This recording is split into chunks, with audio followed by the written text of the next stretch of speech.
رزقها اللہ یرزقها وإیاکم وهو السمیع العلیم وَلَئِن سَأَلْتَهُم مَّنْ خَلَقَ السَّمَاوَاتِ وَالْأَرْضَ وَسَخَّرَ الشَّمْسَ وَالْقَمَرَ لَيَقُولُنَّ اللَّهُ فَأَنَّىٰ يُؤْفَكُونَ اللہ يَبْسُطُ الرِّزْقَ لِمَن يَشَاءُ مِنْ عِبَادِهِ وَيَقْدِرُ لَهُ إِنَّ اللَّهَ بِكُلِّ شَيْءٍ عَلِيمٌ آمنت باللہ صدق اللہ العظیم۔ اور زمین پر کتنے ہی چلنے والے ہیں جو اپنی روزی ساتھ اٹھائے نہیں پھرتے، بلکہ اللہ ہی انہیں اور تمہیں روزی دیتا ہے، اور وہی سننے والا جاننے والا ہے۔ اور اگر تم ان سے پوچھو کہ آسمان اور زمین کس نے بنائے اور سورج اور چاند کو کس نے کام میں لگایا، تو ضرور کہیں گے اللہ نے۔ تو کہاں الٹے پھرے جاتے ہیں؟ اللہ اپنے بندوں میں جس کے لیے چاہتا ہے رزق وسیع کر دیتا ہے اور تنگ کر دیتا ہے جس کے لیے چاہے، بے شک اللہ سب کچھ جاننے والا ہے۔ اللہ رب العالمین کی پاک ذات کا بے پناہ بے حد و حساب لا تعداد لا محدود بے پناہ فضل و کرم احسان اور شکر ہے، جس نے محض اپنے فضل و کرم سے ہم گناہ گاروں کو نبی پاک صلی اللہ علیہ وسلم کی امت میں پیدا فرمایا۔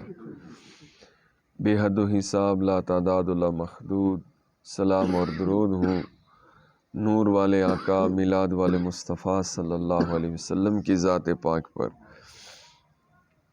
جن کا وسیلہ اور صدقہ ہمیں نور ایمان نور معرفت نصیب ہوا۔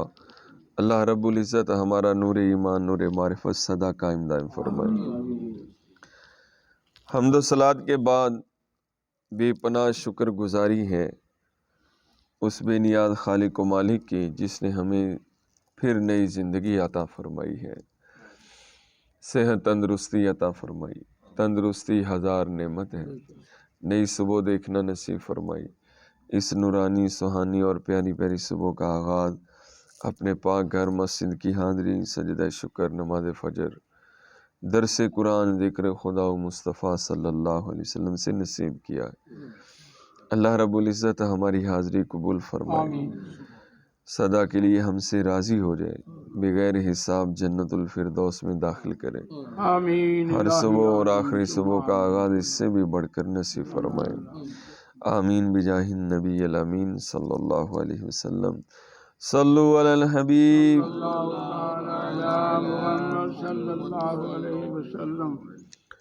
21واں سپارہ سورۃ العنکبوت کی 3 آیات ترجمہ کے ساتھ تلاوت کی گئیں۔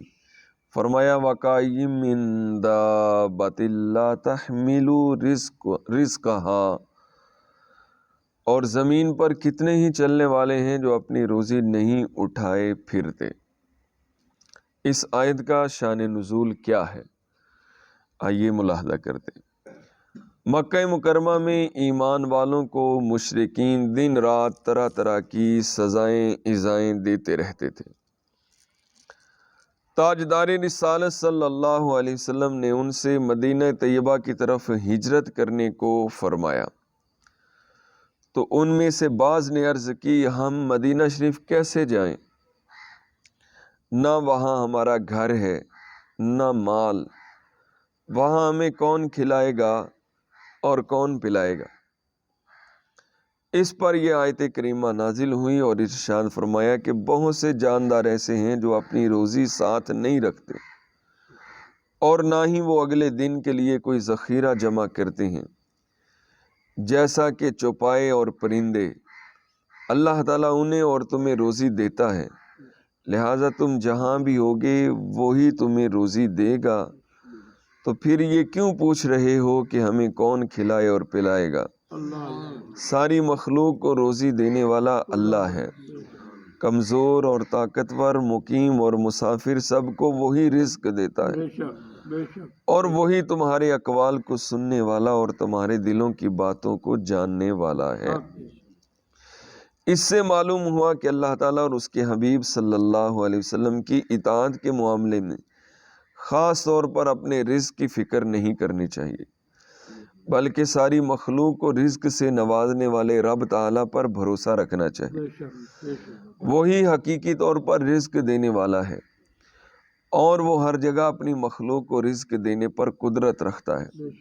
حضرت عمر بن خطاب رضی اللہ تعالیٰ عنہ سے روایت ہے، نبی کریم صلی اللہ علیہ وسلم نے ارشاد فرمایا، اگر تم اللہ پر ایسا توکل کرو جیسا ہونا چاہیے تو وہ تمہیں ایسے روزی دے گا جیسے پرندوں کو دیتا ہے کہ صبح بھوکے خالی پیٹ اٹھتے ہیں اور شام کو پیٹ بھر کر واپس آتے ہیں۔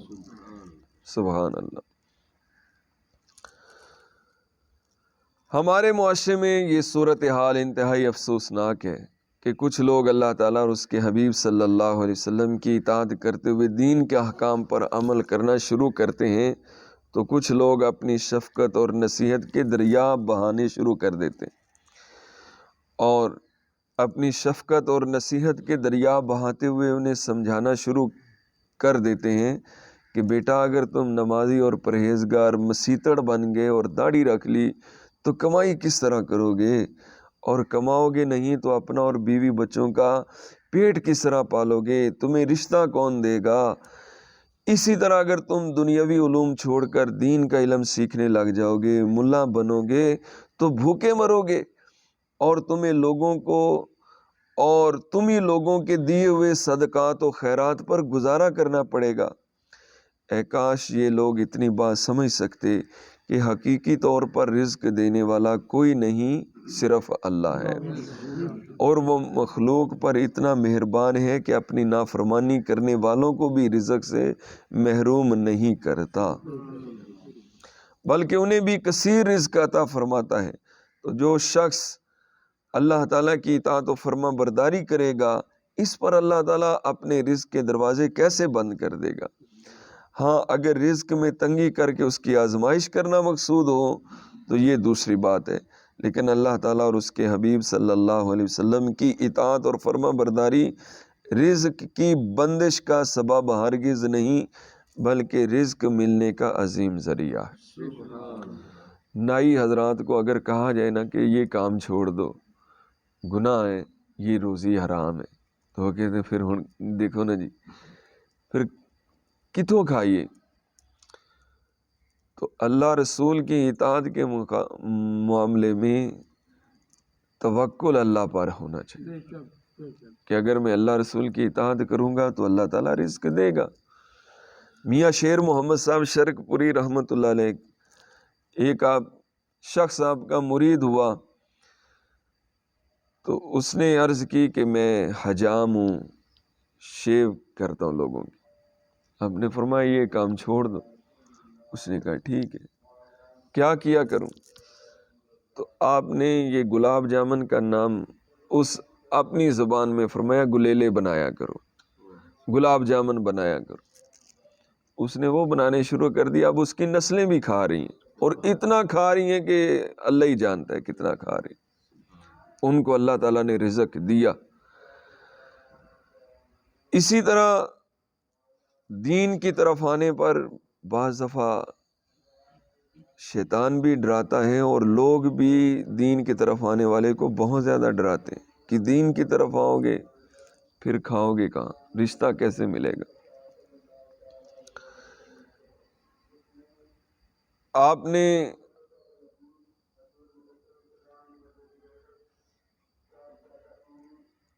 نبی پاک صلی اللہ علیہ وسلم کے دین کی یہ شان دیکھی ہے، اللہ تعالیٰ کے دین کی یہ شان دیکھی ہے کہ جو دین کو سچے دل سے اپناتا ہے اللہ تعالیٰ اسے کمی نہیں چھوڑتا۔ اگلی آیت میں فرمایا وَلَئِن سَأَلْتَهُمْ، اور اگر تم ان سے پوچھو کہ اتنے بڑے اور اتنے وسیع آسمان اور زمین کس نے بنائے، سورج اور چاند کو کس نے کام میں لگایا، تو اس کے جواب میں وہ ضرور کہیں گے اللہ نے۔ تو پھر یہ لوگ کہاں الٹے پھرے جاتے ہیں اور اس اقرار کے باوجود اللہ تعالیٰ کی وحدانیت پر ایمان لانے سے کیوں منحرف ہوتے ہیں؟ یعنی کافروں سے نبی پاک صلی اللہ علیہ وسلم سے فرمایا گیا کہ اگر ان سے یہ پوچھا جائے کہ یہ آسمان اور زمین یہ سب کچھ بنایا کس نے، کہیں گے اللہ نے۔ یہ اقرار کرنے کے باوجود عبادت بتوں کی کرتے، تو اللہ تعالیٰ فرماتے ہیں یہ کہاں الٹے پھرے جاتے ہیں۔ اللہ یبسط الرزق لمن یشاء، اللہ اپنے بندوں میں جس کے لیے چاہتا ہے رزق وسیع کر دیتا، خواہ وہ مومن ہوں یا کافر، جس کے لیے چاہتا ہے رزق وسیع کر دیتا ہے، اور جس کے لیے چاہتا ہے رزق تنگ کر دیتا ہے۔ اللہ تعالیٰ اپنے حبیب علیہ السلام کے صدقے ہمیں رزق کی تنگی سے محفوظ فرمائے۔ بے شک اللہ تعالیٰ سب کچھ جاننے والا ہے، تو اسے یہ بھی معلوم ہے کہ کس چیز میں بندے کی بھلائی ہے اور کس میں نقصان ہے، اور یہ بھی معلوم ہے کہ کون کس وقت امیری کے لائق ہے اور کون کس وقت غریبی کے لائق ہے، لہٰذا وہ حکمت اور مصلحت کے مطابق ہی ہر ایک کے ساتھ معاملہ فرماتا ہے۔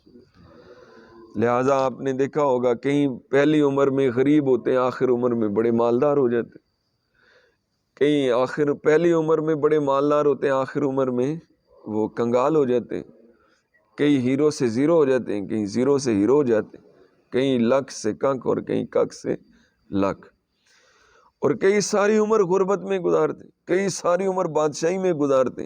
یہ اس کی حکمتیں ہیں، یہ اس کی مصلحتیں، اور یہ اس کی تقسیم ہے، اس کو وہی جانتا ہے۔ اللہ تعالی ہمیں اپنی تقسیم پہ راضی رہنا نصیب فرمائے، آمین بجاہ نبی الامین صلی اللہ علیہ وسلم۔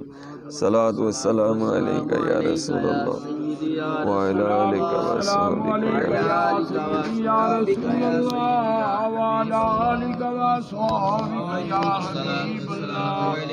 الصلاۃ والسلام علیک یا محبوب رب العالمین، الصلاۃ والسلام علیک یا خاتم النبیین، الصلاۃ والسلام علیک یا زینت الانبیاء، الصلاۃ والسلام علیک یا قاسم رزق اللہ، الصلاۃ والسلام علیک یا خیر خلق اللہ، الصلاۃ والسلام علیک یا نور اللہ، الصلاۃ والسلام علیک یا رسول اللہ، الصلاۃ والسلام علیک یا نبی اللہ، الصلاۃ والسلام علیک یا رحمت للعالمین، الصلاۃ والسلام علیک یا جد الحسن والحسین وعلی آلک واصحابک یا نور اللہ۔ اللہم صلی علی سیدنا و مولانا محمد وآلہ وصحبہ وبارک وسلم، صلاۃ و سلام علیک یا رسول اللہ، یا رسول اللہ انظر حالنا، یا حبیب اللہ اسمع قالنا، اننا فی بحر ہم مغرق خذ یدنا سہل لنا اشکالنا۔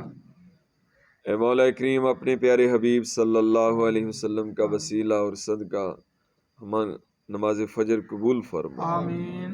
نماز فجر کی برکت سے اپنے فضل و کرم سے ماہ میلاد کے صدقے میں، جشن آمد رسول صلی اللہ علیہ وسلم کی خوشی میں ہماری صغیرہ کبیرہ گناہ معاف فرما، آمین باقی ساری زندگی نیکیوں بھری نصیب فرما۔ آمین نبی پاک صلی اللہ علیہ وسلم کی سچی اور سچی غلامی اور محبت نصیب فرما، آمین دین اسلام پہ زندگی اور موت نصیب فرما، آمین ایمان عقیدے اور اسلام ایمان پہ سدا قائم دائم فرما، آمین استقامت عطا فرما۔ آمین نبی پاک صلی اللہ علیہ وسلم کا وسیلہ اور صدقہ ہمارے بیڑے پار فرما، آمین بغیر حساب و کتاب جنت الفردوس میں داخل فرما، آمین سدا کے لیے اپنی رضا ہمارا مقدر فرما۔ آمین دنیا میں جہاں کہیں تیرے محبوب علیہ الصلوۃ والسلام کی امتی جس کسی مرض میں مبتلا ہیں سب کو شفا عطا فرما، آمین ہماری پریشانیاں خوشیوں میں تبدیل فرما، آمین اس پوری مسجد گلی محلے کی خیر فرما، آمین پورے شہر خانقاہ ڈوگرہ دیوان صاحب کی نگری آباد و شاد فرما، آمین بوڑ والی مسجد کے جملہ نمازی شاد و آباد فرما، آمین بالخصوص درس قرآن کے شرکاء کو جزائے خیر عطا فرما۔ آمین یا رب العالمین اپنے حبیب علیہ السلام کے صدقے میں ہماری اولادوں کے بارے میں ہم